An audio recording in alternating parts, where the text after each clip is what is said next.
Tignan nyo mga guys. Ay grabe. Nakakawalang pagod pagpunta dito. Yan o, mga bundok.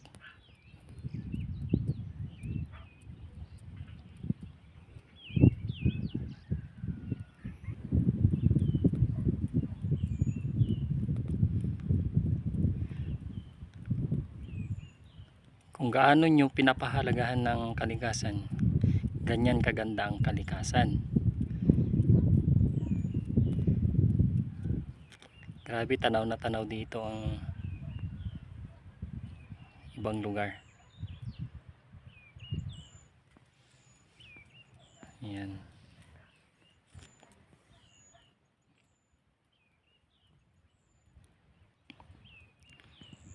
Malamig dito, mahangin.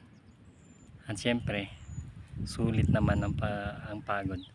So guys, dito nakapuslit lang ako talaga para makita naman kung gaano kaganda ang Kabuyaw. Yan, malaking bato.